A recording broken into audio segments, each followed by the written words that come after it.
இன்றைய கலாச்சார சீரவுகளின் பின்னணியில் தேவையற்ற ஒழுக்க முறைகளும் தேவையற்ற வாழ்க்கை முறைகளும் முன்வைக்கப்பட்டு வருவதை நாங்கள் பார்க்கணும். அது ஒரு ஃபேஷனாக இப்போ மாறிக்கொண்டிருக்கு. சோசியல் மீடியாவில் பார்த்தீங்கன்னு சொன்னால் இப்போ உங்களோட வயசு படிங்களோ இப்போ எங்களோட வயசு பிள்ளைல I was an depression for 3 months, நான் ஒரு 3 months. அது ஒரு ஃபேஷன்.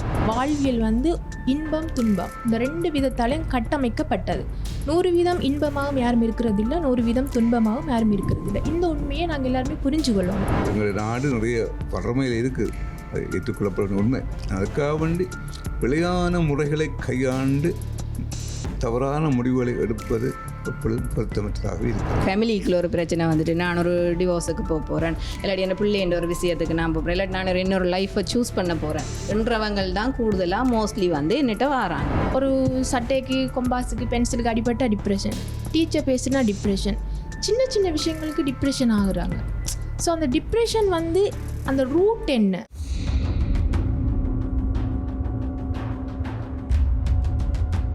வணக்கம் நேயர்களே, மற்றுமோர் மக்கள் மன்றம் நிகழ்ச்சியின் வாயிலாக உங்களை சந்திக்கிறோம். குறிப்பாக சமகாலத்திலே அதிகம் பேசப்படுகின்ற அல்லது அதிகம் உச்சரிக்கப்படுகின்ற ஒரு வார்த்தையாக ஆங்கிலத்திலே சொல்லுவதாயின் டிப்ரெஷன் என்கின்ற வார்த்தை இருக்கிறது. தமிழிலே சொல்லப்போனால் மன அழுத்தம், உள அழுத்தம் என்கிறார்கள். இது சார்ந்து பல்வேறுபட்ட சிக்கல் தன்மைகள் இன்றைக்கு எங்கள் சமூகத்திலே அதிகரித்து வருகிறது. இளையவர்கள் முதற்கொண்டு இன்றைக்கு முதியவர்கள் வரை அனைவருமே இந்த உள அழுத்தம், மன அழுத்தம் என்கின்ற வார்த்தையை உச்சரிக்கிறார்கள். அந்த வார்த்தையினுடைய அர்த்தம் தெரிந்து உச்சரிக்கிறார்களா அல்லது அவர்களுக்கு ஏற்படுகின்ற சிக்கல் தன்மைகள் சார்ந்து அவர்கள் அந்த வார்த்தையை உச்சரிக்கிறார்களா? இதனால் இத்தகைய பாரிய விளைவுகள் ஏற்படுத்தப்பட்டு கொண்டிருக்கிறது. அவர்களுக்கான உளப்படுத்தல்கள் எந்தளவு தூரம் எங்களுடைய சமூகத்திலே தேவைப்படுகிறது என்பது சார்ந்த ஒரு உரையாடல் மிக அவசியமாக இருக்கிறது. ஒரு போரின் பின்னரான சமுதாயம் பல்வேறுபட்ட சுதந்திர கட்டிருக்கமற்ற ஒரு வெளிகளுக்கு திறந்து விடப்பட்டிருக்கிறது. இந்த திறந்து விடப்பட்டிருக்கின்ற இந்த சமூகம் பல்வேறுபட்ட நெருக்கடிகளுக்குள் உள்ளாகி வருகிறது. தென்பகுதிகளை ஒப்பிட்டு பார்க்கின்ற போது இன்றைக்கு வடக்கு கிழக்கு பகுதிகளிலே இந்த உள அழுத்தம், மன அழுத்தத்தினால் வருகின்ற பல்வேறுபட்ட பின்விளைவுகளை இந்த சமூகம் எதிர்நோக்கி கொண்டிருக்கிறது என்கின்ற ஆய்வுத்தரவுகள் எங்கள் சமூகத்திலே வெளிவந்து கொண்டிருக்கிறது. இவை சார்ந்த உரையாடலாகத்தான் இன்றைய மக்கள் மன்றம் நிகழ்ச்சி விரிவடைய காத்திருக்கின்றது. ஏற்கனவே மக்கள் மன்றம் நிகழ்ச்சிக்கு அறிமுகமாகி இருக்கின்ற அதிதிகளோடு புது அதிதிகளையும் இணைத்து இன்றைய நிகழ்ச்சி விரிவடைய காத்திருக்கிறது. இன்றைய நிகழ்ச்சிக்கு வருகை தந்திருக்கின்ற அதிதிகளை நாங்கள் உங்களுக்கு அறிமுகம் செய்கிறோம். வணக்கத்திற்குரிய ஃபாதர் வின்சென்ட் பேட்ரிக்ஸ் அவர்கள் ஏற்கனவே எங்களுடைய நிகழ்ச்சியிலே நிறைய தடவைகள் வந்திருக்கின்ற ஒருவர். வணக்கம். டென்சி இன்றைக்கு உளவள ஆற்றுதல் படுத்துனராக இன்றைய யாழ்ப்பாணம் கிளிநொச்சி பிராந்தியத்திலே செயற்பட்டு கொண்டிருக்கின்ற ஒருவர்.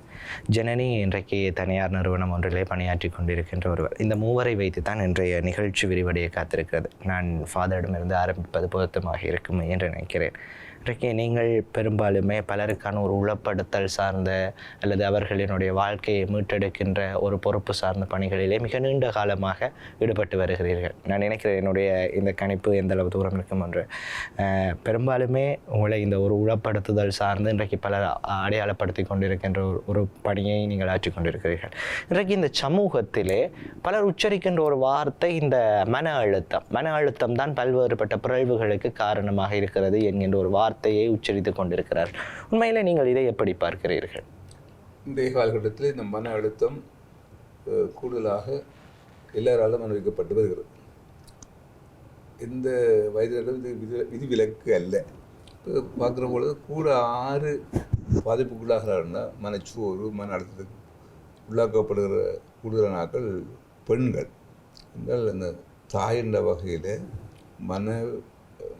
அல்லது மனைவி என்ற வகையில் பிள்ளைகளாலையும் புருஷனாலையும் பாதிப்புக்குள்ளாகி வருகிற அவர்களில் பெண்கள் வருகிறார்கள். இப்போ இந்த கூடுதலான மன தாக்கத்துக்கு, மன பாதிப்புக்கு உள்ளாகி வருபவர்களுக்கு நிச்சயமாக நேர் வழிகாட்டல் செய்ய வேண்டிய தேவை என்று இருக்கிறது. அவை இந்த கால சூழலில் நாங்கள் இந்த பிரச்சனையை மேலோட்டமாக எடுக்கக்கூடாது, மேலெழுந்த வாரியாக நாங்கள் முன்வைக்கக்கூடாது. நாங்கள் எல்லாரும் இணைந்து இந்த சமூகத்தில் ஏற்படுகிற பெரிய தாக்கத்துக்கு சரியான விடை காண வேண்டும் சொன்னால் நாங்கள் நேர் சிந்தனையை கட்டாயம் வளர்க்கணும். நேர் சிந்தனையிலே எங்களுடைய பிரச்சனைகளை கையாள வேண்டும். அதாவது பொதுவாக 2 வழிகளில் தான் நடைமுறைப்படுத்தலாம். ஒன்று எதிர்மறையான சிந்தனை போக்கு, நேர்மறையான சிந்தனை போக்கு. இப்போ இன்றைக்கி எதிர்மறையான சிந்தனை போக்கு பலர் முன்வைக்கிறதால தான் இன்றைக்கு பிரச்சனை தீவிரமாக்கப்படுகிறது. முடியாதுன்னு சொல்லி நாங்கள் சந்தோஷமாக வாழ முடியாதுன்னு சொல்லி பலர் பின்வாங்குகிறார். ஆகவே இந்த மகிழ்ச்சியான வாழ்வு ஒன்றை நாங்கள் எல்லாரும் எதிர்கொள்ள வேண்டும்னு சொன்னால் நேர் சிந்தனையில் எங்களை முன்னெடுக்க வேண்டும். நேர் சிந்தனை போக்கில நாங்கள் அடிக்கடி வளர்க்க வேண்டும். எமக்குள்ளே இருக்கிற நன்மை திறன்களை, எமக்குள்ளே இருக்கிற திறன்களை மட்டுமல்ல பிறருள்ள திறன்களையும் இனங்கண்டு, அவர்களுடைய ஆற்றல்களை இனங்கண்டு ஒரு ஒருங்கிணைந்த ரீதியாக இந்த ஆற்றல்களை வெளிக்காட்டுகிற வாய்ப்புகளை அதிகரிக்க வேண்டும். சரி, இந்த ஆற்றல் நேர் என்கின்ற ஒரு சிந்தனை இருக்கிறது. ஏன் குறிப்பாக இந்த ஒரு வடக்கு கிழக்கிலே இந்த போரின் பின்னரான சமூகத்திலே இந்த ஒரு எதிர்மறையான சிந்தனைகள் அல்லது எதிர்மறையான விளைவுகளை ஏற்படுத்தக்கூடிய காரணிகள் அதிகமாக உட்புகத் தொடங்கி இருக்கிறது? இந்த காரணிகள் கூட யதார்த்தமாக முன்னெடுக்கப்படாமல் ஒரு பக்க சார்பாக முன்னெடுக்கப்படுவதாலேயும் அந்த எதிர்மறையான சிந்தனையாக்கள் தங்களுடைய வலுவை அதிகரித்து அவர்கள் மேலும் மேலும் அவர்கள் தங்களுடைய பாணியில் இந்த சமூகத்தை சீரழித்து வருகிறார்கள். கலாச்சார சீரவாக இருக்கலாம், போதைப்பொருள் பாவனையாக இருக்கலாம், அல்லது தற்கொலை முயற்சிகளாக இருக்கலாம். இப்படியான எதிர்மறையான விளைவுகள் எல்லாம் எங்கிருந்து அரும்புகின்றன என்ற கேள்வியை நாங்கள் முன்வைக்கையிலே நிச்சயமாக இந்த சரியான வாழ்வியல் ஓட்டத்திற்கு எதிரான சிந்தனைகள் உடையவர்களும் செயல்பாட்டாளர்களும் தான் இந்த எதிர்வினை சிக்கலை அதிகரித்து வருகிறார்கள். உண்மையிலே இந்த ஒரு எதிர்வினை சிக்கல், இந்த எதிர்வினை சிக்கலினுடைய ஒரு தள வளர்ச்சியாகத்தான் இன்றைய சமூகத்திலே இடம்பெறுகின்ற பல்வேறுபட்ட பிறழ்வுகளை அடையாளப்படுத்துகிறார்கள். உண்மையிலே இந்த பிறழ்வுகள் இந்த சமூகத்திற்கு திட்டமிடப்பட்டு உட்புகுத்தப்படுகிறதுவா அல்லது இந்த சமூகத்தினுடைய போக்கிலே அது நிகழ்ந்து கொண்டு போய் கொண்டிருக்கிறதுவா? நிச்சயமாக திட்டமிடப்பட்டு முன்வைக்கப்படும் அழிவு சார் திட்டமாகவே இது அமைகின்றது. அது இந்த வர்த்தக ரீதியாக இந்த வியாபாரம் முன்வைக்கப்படுகிறது. அது எந்த கலாச்சார சிதைவுகளின் பின்னணியில் தேவையற்ற ஒழுக்க முறைகளும் தேவையற்ற வாழ்க்கை முறைகளும் முன்வைக்கப்பட்டு வருவதை நாங்கள் காணோம். ஆகவே அந்த எதிர்மறை சிந்தனையாளர்களுடைய நோக்கம் கூடுதலான காசு உழைக்கிறது. இதுக்கு இப்போ எங்களுடைய நாடு நிறைய வறுமையில் இருக்குது, அது ஏற்றுக்கொள்ளப்படும் உண்மை. அதுக்காக வேண்டி பிழையான முறைகளை கையாண்டு தவறான முடிவுகளை எடுப்பது எப்பொழுதும் பொருத்தமற்றதாகவே இருக்கிறது. சரி, நன்றி. நான் நினைக்கிறேன் டென்சியிடம் போவது பொருத்தமாக இருக்கும் என்று. இந்த உளப்படுத்தல் அல்லது இந்த உளவியல் சார்ந்த பிரச்சனைகளுக்கான தீர்வு எங்களுடைய சமூகத்தைச் சேர்ந்தவர்கள், இந்த சமூகத்தில் இருக்கிறவர்கள் எந்த அளவு தூரம் இதை ஒரு பிரச்சனைக்குரியதாக சொல்லி அல்லது இதை நாங்கள் தீர்க்க வேண்டும் என்ற முயற்சியோடு நாடி வருகின்ற தன்மை இருக்கிறது? ஓகே, டிப்ரெஷன் என்னென்னு சொன்ன மன அழுத்தத்தின் ஆரம்பம் பேசிக் மன உளைச்சல்னு சொல்கிறோம், மன சோர்வுன்னு சொல்கிறோம். இது என்னென்னு சொன்னால் 2 விதமாக நாங்கள் பார்க்கலாம். ஒன்று எங்களுக்கு டிப்ரெஷன் வந்துட்டு அப்படின்னு சொன்னால் ஒன்று கெமிக்கலாக ரியாக்ட் பண்ணும். எங்களோட உடம்பு கெமிக்கலாக ரியாக்ட் பண்ணும். அந்த கெமிக்கலாக ரியாக்ட் பண்ணுறதை நாங்கள் இப்போ சைக்காலஜி ரீதியாக நாங்கள் அதை ஹேண்டில் பண்ண இயலாது. அதுக்கு ஒரு கன்சல்டண்ட்டை போய் இப்போ நாங்கள் கிட்னிக்கு ஒரு பிரச்சனையோ ஒரு ஹார்ட்டுக்கு ஒரு பிரச்சனையோ அப்படின்னு சொன்னால் நாங்கள் ஒரு ட்ரீட்மெண்ட் பண்ணுறோம் தானே. அப்படி அது ஒரு ட்ரீட்மெண்ட் வைஸாக அதுக்கு நாங்கள் போக வேணும். அது எங்களோட சமூகம் 3 கட்டமைப்பாக இருக்குது. ஒன்று ஏழைகள் ஒன்று மிடில் கிளாஸ் ஒன்று நல்ல ரிச்சான ஒரு இது அது அதில் ஏழைகளுக்கு இப்படி ஒரு பிரச்சனை அவங்களை என்ன செய்கிறாங்க, முதல்ல ஒரு கொஞ்சம் பேர் டிரெக்டாகவே வந்துடுறாங்க டாக்டர்கிட்ட அதுக்கு ஒரு இது ஏன்னா அவங்களுக்கு மிச்சம் செலவழிக்க முடியாது. ஆனால் அதே மிடில் கிளாஸில் இருக்கிறவங்க முதல்ல ஒரு சாமியார்கிட்ட போகிறது, அங்கே போகிறது, இங்கே போகிறது, அங்கே எல்லாம் மெலஞ்சி ஓஞ்சு தான் இங்கே ட்ரீட்மெண்ட்டுக்கு வராங்க. அங்கேயே அவங்களோட பீரியட் லாங் டேர்மாக போயிடுது. அதே நாங்கள் இப்போ ஒரு என்ன சொல்கிறது, ஒரு நல்ல ஒரு நிலையில் இருக்கிற ஒரு ஃபேமிலிக்குள்ளே வந்து அதை வந்து சத்தம் இல்லாமையே வந்து முடிச்சிடுறாங்க. ஏன்னா டிப்ரெஷன்ன்றதை வந்து ஒரு சத்தம் இல்லாமையே வந்து குயிக்காக வந்து ரீச் ஆகுது அவங்கட வந்து. ஆனால் இதுலேயும் பாதிக்கப்படுறது வந்து இந்த மிடில் கிளாஸும் அங்கேயும் வந்து எக்கனாமி தான் வந்து தங்கி இருக்கு இந்த பிரச்சனைக்கு. அது வந்து கெமிக்கல் ரியாக்ஷனாக அது முடியுது. அதே வந்து டிப்ரெஷன் வந்து நார்மலாக வந்து ரியாக்ட் பண்ணுறது, ரியாக்ஷன் தான் இங்கே வந்து ஒரு 100க்கு 90% டிப்ரெஷனுக்கு காரணம் வந்து ரியாக்ஷன் வந்து. இப்போ விளங்கப்படுத்துகிற ஈஸியான்னு சொன்னால், இப்போ நீங்கள் வந்து இப்போ ரெக்கார்ட் பண்ணிக்கொண்டு இருக்கிறீங்க, ஒரு 2 hours இந்த ப்ரோக்ராம் ரெக்கார்ட் ஆகுது. இப்போ ரெக்கார்ட் ஆகின பிறகு ஒரு 2 hours பிறகு இப்போ அந்த தம்பி சொல்கிறார், மிஸ் வந்து இது ரெக்கார்ட் ஆகே இல்லை அப்படின்னு சொன்னால் நான் வந்து என்ன செய்வேன், முதல் ரியாக்ட் பண்ணுவேன், சே இது என்ன இது அப்படின்னு சொல்லி ரியாக்ட் பண்ணுவேன். ஆனால் அந்த ரியாக்ஷன் வந்து ஒரு டெம்பரரியாக தான் இருக்குது. அந்த ரியாக்ஷன் அடுத்தது என்ன செய்ய மூவ் பண்ண போகிறீங்க, நீங்கள் இன்னொரு 2 hours வந்து சில வழிக்கே போகிறீங்க. அப்போ நான் என்ன செய்வேன், இப்போ உண்மைக்கும் இப்போ பர்சனலாக இப்போ என் மகனை ஒரு டோர்னமெண்ட்டுக்கு விட்டுட்டு வரேன். ஒரு 2 hours நான் அங்கே போகணுமெண்டு இருந்தேன். அப்போ போக இல்லாமல் போகுது. அப்போ இன்னொரு 2 hours நான் என்ன செய்வேன், இன்னொரு ரியாக்ஷன் திருப்பி, ஐயோ இதை பிறகு செய்வோம் அதை செய்வோம், டிப்ரெஷன். அது வந்து டிப்ரெஷன். ஆனால் அதை வந்து என்ன செய்யலாம், சால்வ் பண்ணலாம். இப்போ நாங்கள் 2 பேரும் தாண்டி சால்வ் பண்ணலாம். ஆனால் அதே வந்து நீண்ட ஒரு பிஸ்னஸில் வந்து எனக்கு ஒரு டிப்ரெஷன் வந்துட்டுது அப்படின்னு சொன்னால் அது என்ன செய்யும், ஒரு கோடிக்கணக்காக எனக்கு ஒரு நஷ்டம் வந்துட்டுது. அதை என்ன செய்யலாம், அது வந்து லாங் டேர்மான ஒரு ப்ரெஷராக எனக்கு மாறுது. அப்போ அந்த ப்ரெஷரில் வர வித்தியாசம்தான் வந்து 2. அதைத்தான் என்ன செய்யணும், உளவியலாக நாங்கள் வந்து ஆற்றுவைப்படுத்த முடியக்கூடியதாக இருக்கிறத ஆற்றுவைப்படுத்துகிறோம். அதையே எனக்கு கெமிக்கலாக வருது அப்படின்னு சொன்னால் ஒரு டாக்டர் கன்சல்டன்ட்டாக போகிறோம். ஆனால் அதையே வந்து நாங்கள் இப்போ அது ஒரு ஃபேஷனாக இப்போ மாறிக்கொண்டு இருக்கு. ஒரு சோஷியல் மீடியாவை பார்த்தீங்கன்னு சொன்னால், இப்போ உங்களோட வயசு படியங்களோ இப்போ எங்களோட வயசு பிள்ளைகளோ, I was in depression for 3 months, நான் ஒரு 3 மாதம், அது ஒரு ஃபேஷன். நான் ஒரு லவ் பிரேக் வந்துட்டுது, நான் இப்போ டிப்ரெஷனில் இருக்கிறேன் அப்படின்னு சொல்லி அது ஒரு ஸ்டேட்டஸாக போடுறாங்க. அந்தளவுக்கு வந்து இது வந்து விதைக்கப்பட்டு இருக்குது, ஒரு ஃபேஷனபிளாக வந்து விதைக்கப்பட்டிருக்கிறன்றது தான் உண்மை வந்து டிப்ரெஷன் வந்து. அதுலேருந்து நான் வந்து வெளியில் வரணுமெண்டா என்ன செய்ய வேண்டும், நானாகத்தான் அதை வெளியில் வரலாம். வேற ஒருவரால் ஒன்றில் நாங்கள் வந்து ஒரு ஆற்றுகைப்படுத்தலாம் ஒரு உளவியல் ரீதியாக ஒழியா. ஆனால் உளவியல் ரீதியாக போகிற ஆள் ஆற்றுகைப்படுத்தினாலும் அவரால் தான் வந்து அந்த டிப்ரெஷன்லேருந்து வெளியில் வரலாமே ஒழியா இன்னொரு கொண்டு திணிக்கப்பட்டு விதைக்கப்படுறோண்டா தான் நான் இதை பார்க்குறேன். சரி, உண்மையில் நீங்கள் சொல்லுகிற போது நான் உங்களுடைய இந்த கருத்துக்களிலிருந்து 2 தரப்பினரை அடையாளப்படுத்துகிறேன். அதை நீங்கள் பொருளாதார கட்டமைப்பு சார்ந்த 3 தரப்பினரை அடையாளப்படுத்த, ஒரு தரப்பினர் இந்த டிப்ரெஷன் என்கின்ற வார்த்தையை ஒரு ஃபேஷனபிளாக இன்றைக்கு பயன்படுத்துகிறார்கள். இன்னொரு பிரிவினர் உண்மையிலே உள அழுத்தம் டிப்ரெஷன் என்கின்ற ஒரு கட்டமைப்புக்குள் இருக்க. இந்த 2 பிரிவினரிலே யார் முதலிலே இந்த உள சிகிச்சை சார்ந்து நாடி வருவதற்கு தயாராக இருக்கிறார்கள்? நாடி வர்றதுக்கு தயாராக இருக்கிறது உண்மையாகவே டிப்ரெஷனில் இருக்கிறாங்களே. உண்மையாகவே இப்போ எனக்கு ஒரு பொருளாதார ரீதியாக ஒரு பிரச்சனை வந்துட்டு, இல்லாட்டி என் ஃபேமிலிக்குள்ள ஒரு பிரச்சனை வந்துட்டு நான் ஒரு டிவோர்ஸுக்கு போக போகிறேன், இல்லாட்டி என் பிள்ளைன்ற ஒரு விஷயத்துக்கு நான் போகிறேன், இல்லாட்டி நான் இன்னொரு லைஃப்பை சூஸ் பண்ண போகிறேன் என்றவங்கள் தான் கூடுதலாக மோஸ்ட்லி வந்து என்னிட்ட வராங்க. ஏன்னு சொன்னால் அங்கே தான் உண்மையான டிப்ரெஷன் இருக்குது. இது வந்து ஃபெஷனாக இருக்குல்ல இப்போத்தைய பிள்ளைகளுக்கு. அந்த ஃபெஷனாக இருக்கிறது என்ன செய்யுது, ஸ்டேட்டஸில் போட்ட ஹையோட நானும் அது அவள் வந்து ஒரு ஆல்கஹாலுக்கு அடிக்ட் ஆகி போகிறாங்க, இல்லாட்டி ஒரு ட்ரக்ஸுக்கு அடிக்ட் ஆகி போகிறாங்க. அதுக்கு அடிக்ட் ஆகிறதுக்கு ஒரு ரீசனாக தானே என்ன செய்கிறாங்க, இந்த டிப்ரெஷன் என்ற ஒரு வேர்டை வந்து ஒரு ஃபேஷனாக வச்சுருக்குறாங்க. ஆனால் அவங்க என்ன செய்வாங்க, அவங்க இங்கே வர மாட்டாங்களே, ஏன்னா அவனுக்கு தெரியும் தானே உண்மையாக இது ஒரு ஃபேஷன் தான் அப்படின்னு சொல்லி.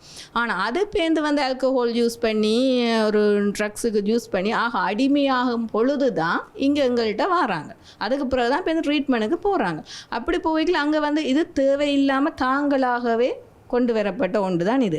ஆனால் உண்மைக்கும் ஒரு ஃபேமிலியில் ஒரு பிரச்சனை, ஒரு பிஸ்னஸில் ஒரு பிரச்சனை, இல்லாட்டி நாங்கள் முன்னுக்கு போக வேணும், அந்த இதில் ஒரு ட்ரஸ்ட்டாக இருக்கிறேன், ஒரு பிரச்சனையாக இருக்கிறேன்னு சொல்கிறவையா எங்களால் ஆற்றுகைப்படுத்த முடியும்.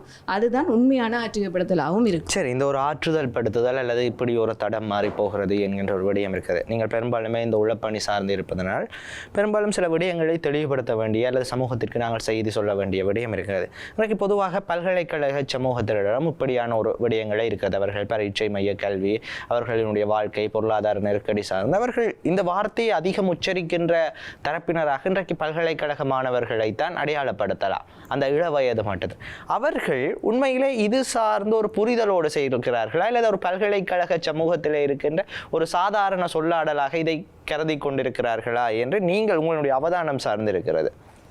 என்னென்னு சொன்னால் அதில் டிப்ரெஷனில் வந்து இப்போ நீங்கள் சொல்கிறீங்க தானே யூனியாக்கள் படிக்கிறாக்கள், இந்த டிப்ரெஷன்லேயே லைட்டாக ஒரு டிப்ரெஷன் இருக்கிறது ஒன்றுக்கு நல்லம். என்னென்னு சொன்னால் இப்போ எனக்கு ஒரு எக்ஸாம் இருக்குது நாளைக்கு, அப்போ எனக்கு ஒரு ப்ரெஷர் ஒன்று இருந்து கொண்டு இருக்குது. நான் கடைசி ஒரு அட்லீஸ்ட் பாஸ் பண்ணணும், இல்லாட்டி ஃபஸ்ட் கிளாஸில் பாஸ் பண்ணணும் அப்படின்னு சொல்லி ஒரு பிரச்சனை எனக்கு எல்லா எந்த அளவுக்கு இருக்குன்னு தானே. அப்போ அது வந்து என்ன மோட்டிவேட் பண்ணுது. அந்த டிப்ரெஷன் வந்து என்ன மோட்டிவேட் பண்ணுது, என்ன படிக்கணும், நான் அந்த ப்ரொஜெக்டை செய்து முடிக்கணும், இந்த வருஷமாவது நான் இது இல்லாமல் பாஸ் பண்ணி போயிட வேணும், ரிஃபர்ட் பண்ணாமல் பாஸ் பண்ணி போயிடும். அப்போ அந்த டிப்ரெஷன் வந்து எங்களுக்கு ஒரு எனர்ஜியை தருது. அதனால எந்த ஒரு சிக்கலும் இல்லை. அது வந்து ஒரு 100க்கு ஒரு 5%. அதை நான் வந்து என்ன நல்ல விதமாக அதை வந்து நான் யூஸ் பண்ணுறேன். அப்போ அது ஓகே. ஆனால் அதையே வந்து எனக்கு வந்து ஒரு ப்ரெஷராக இருக்குன்னு சொல்லி எந்த வேலையை நான் செய்யாமல் தட்டி கழிக்கிறேன் இல்லை, அங்கே தான் வந்து அது வந்து பிள்ளையாக பார்க்கப்படுது. அதுதான் கூடுதலாக வந்து அது ஃபேஷனபிள். திருப்பி நான் சொல்கிறேன்னா அது ஒரு ஃபேஷன். அதாத்தான் இந்த பிள்ளைகளுக்குள்ள அது காணப்படுதே ஒழிய மற்றும்படி இவங்க அதை உள்வாங்குறாங்க, தேவையற்ற விதமாக அதை உள்வாங்குறாங்க. எனக்கு ப்ரெஷராக இருக்குது, எனக்கு அது ஒரு என்ன சொல்கிறேன், நானே இவ்வளவு ஆற்றுக்கப்படுத்துகிறேன், நானே பாவிக்கிற நல்ல ஒரு வேர்டு அது, எனக்கு ஒரு ப்ரெஷராக இருக்குது, கொஞ்சம் பொறுங்கும் அப்படின்னு சொல்கிறேன். அப்படியான ஒரு சூழலில் தான் நாங்கள் இருந்து கொண்டிருக்கிறோமே இல்லையோ, அதுதான் ஜுனி பிள்ளைகளுக்கும் அதுதான் நிலைமையாக இருக்குது. சரி, நான் நினைக்கிறேன் ஜெனனிடம் போகும். இன்றைக்கு நான் இருக்கின்ற இந்த 2 பேரினுடைய அடுத்த தலைமுறையைச் சேர்ந்தவர்கள். இன்றைக்கு பெரும்பாலுமே அவர்கள் சந்திக்கிற மனிதர்களிடமிருந்து சற்று இளைய மனிதர்களோடும் நீங்கள் உறவாடக்கூடிய ஒரு சூழ்நிலை இருக்கும். இன்றைக்கு இளையவர்கள் தான், டென்சி சொன்னது போல, இன்றைக்கு இளையவர்கள் தான் அதிகமாக இந்த வார்த்தைகளை உச்சரித்து கொண்டிருக்கிறார்கள்.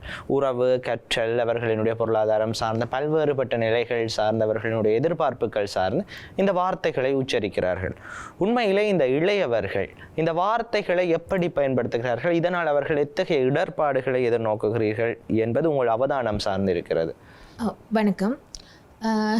நான் இந்த NGO செக்டரில் பல வருடங்கள் ஒர்க் பண்ணுறதால பலதரப்பட்ட மனிதர்களோடு நான் உறவாடக்கூடிய, அவர்களுடைய வாழ்க்கையை கலந்துரையாடக்கூடிய சந்தர்ப்பங்கள் எனக்கு நிறைய இடத்துல கிடைச்சிருக்கு. அப்படி பார்க்கக்குள்ள நிறைய டீனேஜ் பிள்ளைகளோடு நான் கதைச்சிருக்கிறேன்.